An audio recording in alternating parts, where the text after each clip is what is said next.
Racist cops humiliate black women on a plane. But what she does next shocks everyone. Before we begin the story, comment below with the city you're watching from. Enjoy the story, everyone. Simone Carter adjusted her blazer as she approached the boarding gate at Hartsfield-Jackson Atlanta International Airport. It had been a long week of meetings and late-night strategy sessions, and she was eager to get home to New York City. A last-minute upgrade to first class had been her one indulgence, a small reward for her hard work. Clutching her boarding pass, she offered a polite smile to the gate agent before stepping onto the jet bridge. Inside the plane, Simone was struck by the quiet luxury of the first-class cabin. Soft leather seats, ample legroom, and a calm, almost reverent atmosphere greeted her. She stowed her carry-on in the overhead compartment and settled into her window seat.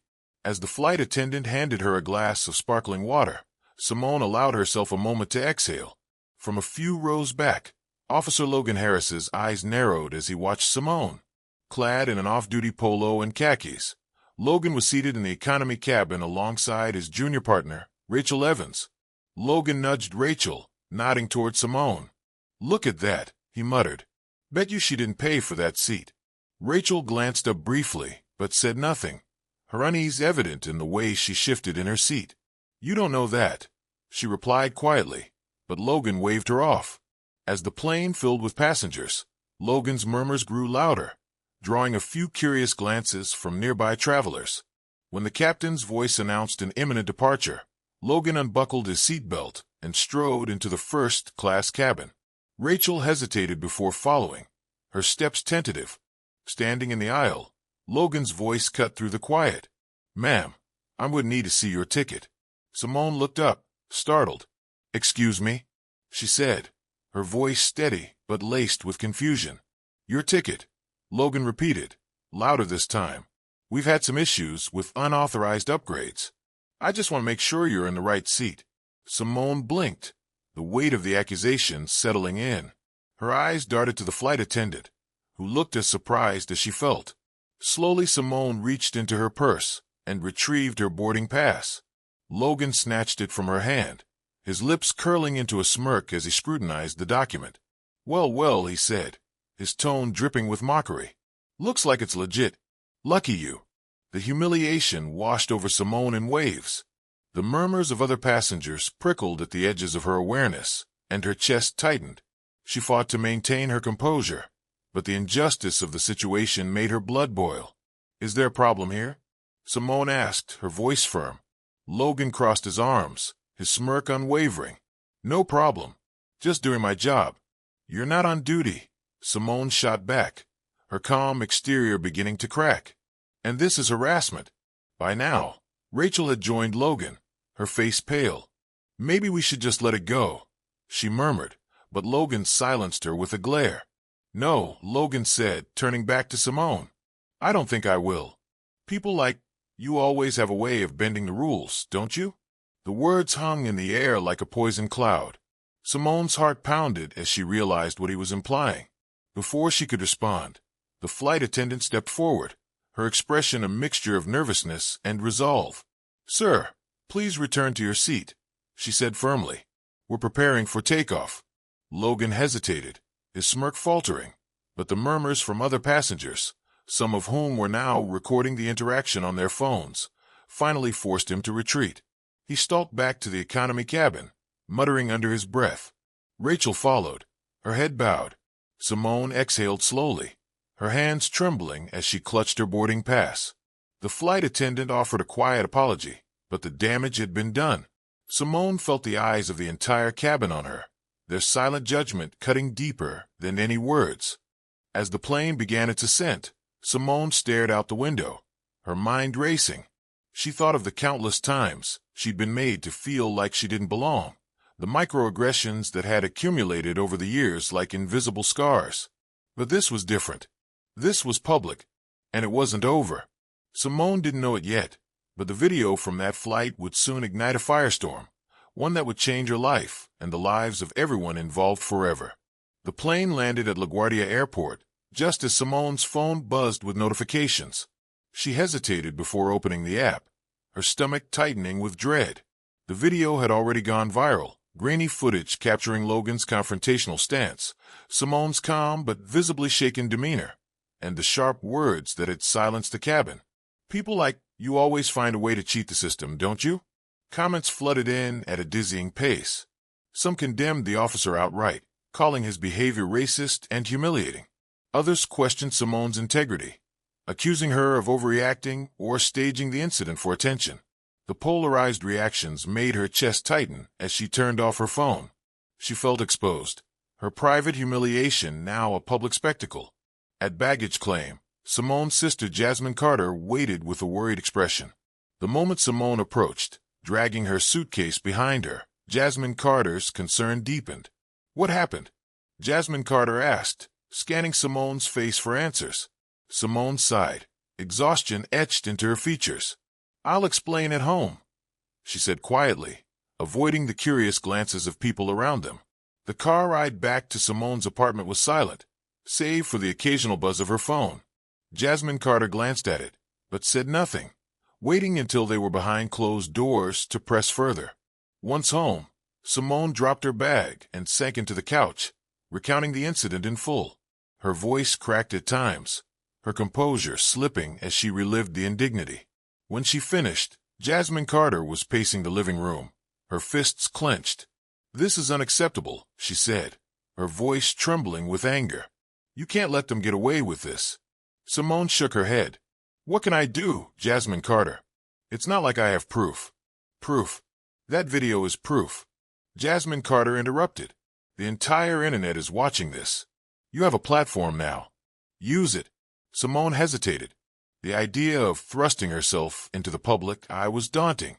She thought of her nonprofit, the young people she mentored, and how this could overshadow her. Simone hesitated. The idea of thrusting herself into the public eye was daunting. She thought of her nonprofit, the young people she mentored, and how this could overshadow her work. But Jasmine Carter's words echoed in her mind. "You've always taught others to stand up. Now it's your turn." That night, as Jasmine Carter slept in the guest room, Simone scrolled through her contacts. Her finger hovered over the name Monica Blake, a renowned civil rights attorney she had met at a conference years ago. After a moment of hesitation, Simone tapped the name and began typing a message. She detailed the incident, attached the video link, and ended with a simple request: "I need your help." The next morning, Monica's response arrived: "Let's talk. This fight isn't just yours, it's all of ours." Simone stared at the words, a new determination settling over her. She didn't know exactly how the fight would unfold, but one thing was certain. This wasn't the end. It was the beginning. Simone sat in her office, staring at the draft of a press statement on her laptop. Monica had urged her to take control of the narrative before it spiraled further. The video had already amassed millions of views, and hashtags like #HackJusticeForSimone and Racist Officer trended across social media. Simone wasn't used to this level of attention. Her work with her nonprofit had always been impactful, but quiet. Now she was at the center of a storm, and the weight of it was almost suffocating. Monica's voice echoed in Simone's mind from their call the night before. "You don't have to do this alone, but you do need to speak. The world is watching, Simone. Make them listen." Taking a deep breath, Simone began typing. She wrote about her experience, not just the humiliation on the plane, but the lifetime of microaggressions, assumptions, and barriers she had faced. She called for accountability, not just for Logan Harris and the airline, but for the systems that allowed such behavior to persist. Her words were raw and unfiltered, and as she finished the final sentence, she felt a flicker of strength return. Later that afternoon, Simone stood at a podium outside her nonprofit's headquarters. Reporters crowded the small courtyard, microphones and cameras pointed at her. Monica stood nearby, a steady presence in the chaotic scene. Simone adjusted the microphone, her hands steady despite the pounding of her heart. "I never wanted to be here in front of all of you," she began, her voice firm but tinged with emotion. "But what happened to me on that plane is not an isolated incident. It's a symptom of something much larger, a system that continues to dehumanize and humiliate people who look like me." She paused, letting her words sink in. The crowd was silent, hanging on her every word. What happened to me was caught on camera. But what about all the moments that weren't? How many others have been silenced, ignored, or dismissed because no one was there to record it? This isn't just my fight, it's all of ours, and it's time for change. The applause that followed was thunderous, but Simone barely registered it. She had done what Monica asked. She had spoken. Now the real fight began. That evening, Simone's inbox overflowed with messages of support. Activists, public figures, and everyday people reached out to offer help. But not all the responses were positive. She received anonymous threats and hateful emails, warning her to drop the case. The harassment was unsettling, but Simone refused to back down. Monica moved quickly, filing lawsuits against both the airline and Logan Harris. The legal strategy was twofold: hold the airline accountable for enabling the harassment and expose Logan's pattern of discriminatory behavior. Monica's team uncovered complaints against Logan dating back years, including incidents that had been quietly swept under the rug by his department.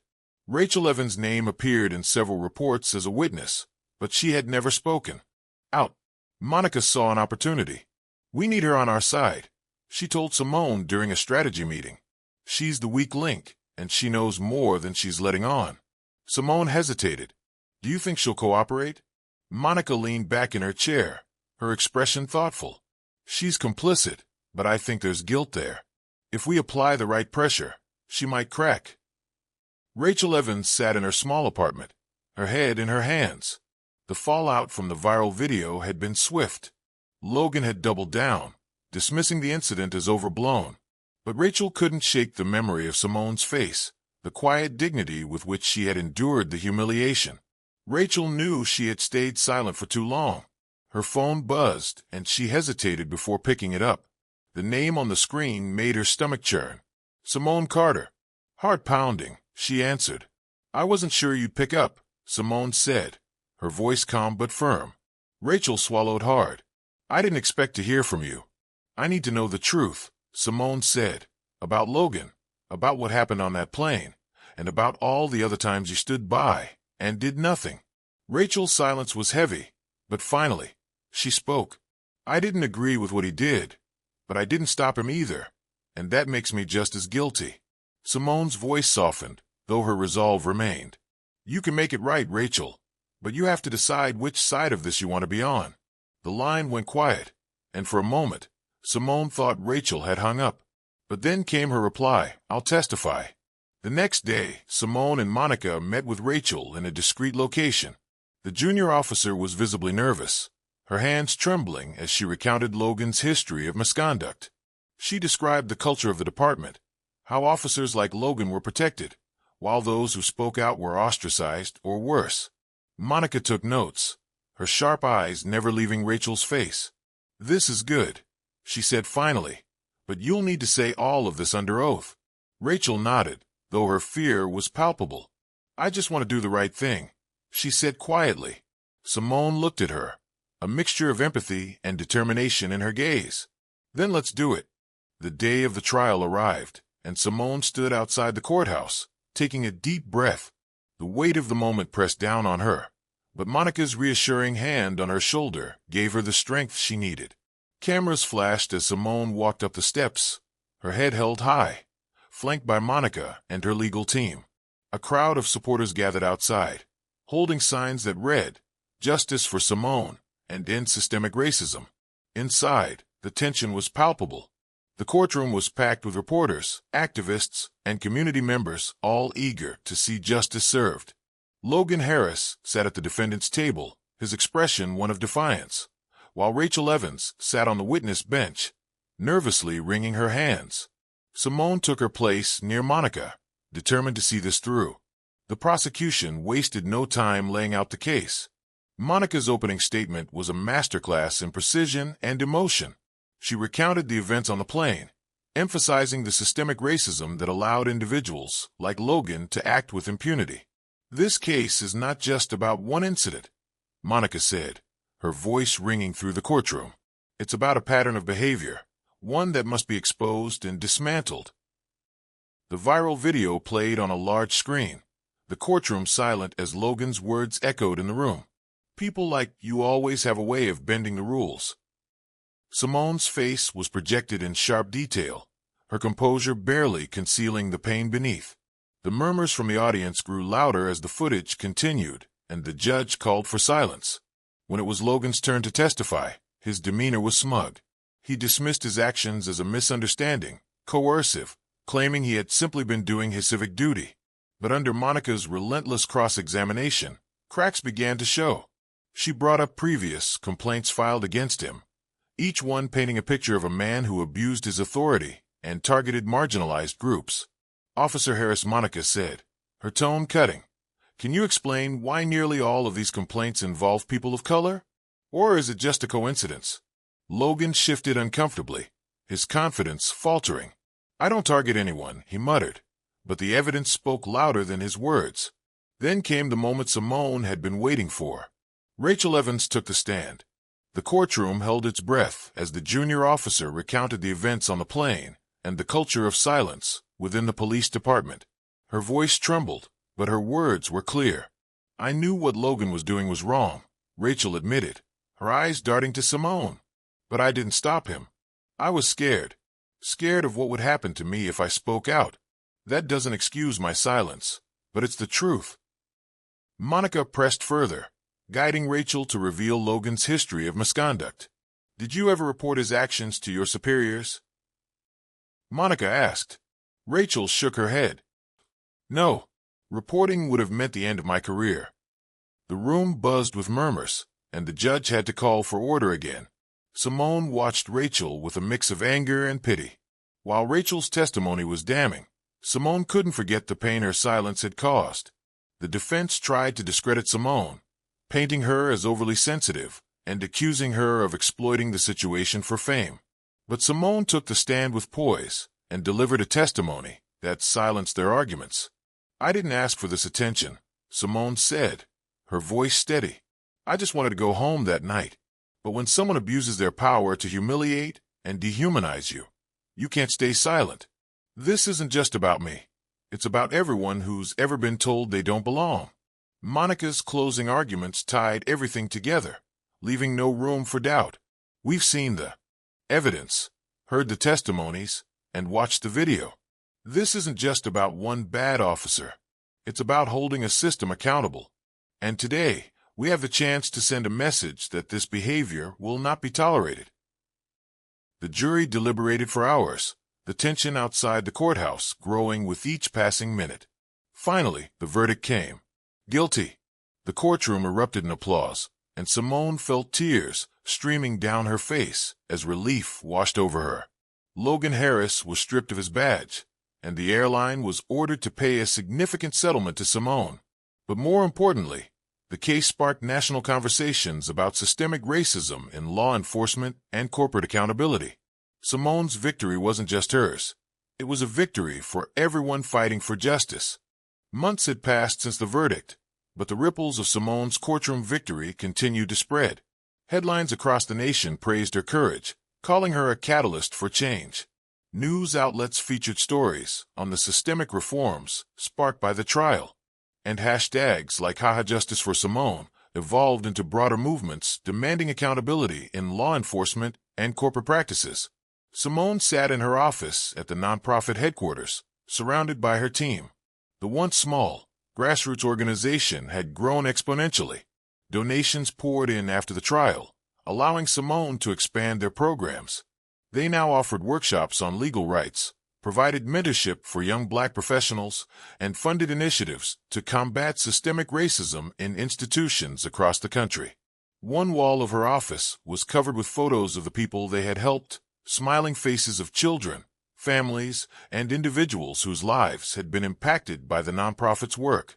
Simone stared at the photos, feeling a deep sense of pride and purpose. But the journey had not been without challenges. Simone's phone buzzed, interrupting her thoughts. It was Jasmine Carter, calling to check in, as she always did. "Hey, big sister," Jasmine Carter said, her voice warm. "How's the movement?" Simone smiled. "How's the movement?" Simone smiled. "It's growing. Sometimes it feels overwhelming, but in a good way." "You've done something incredible," Jasmine Carter said. "You turned something horrible into something powerful." Simone hesitated, her mind flashing back to the humiliation she'd endured on the plane and the grueling months that followed.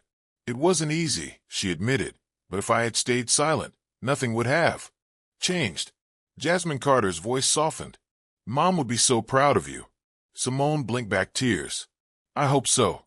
Later that week, Simone was invited to speak at a national conference on racial justice.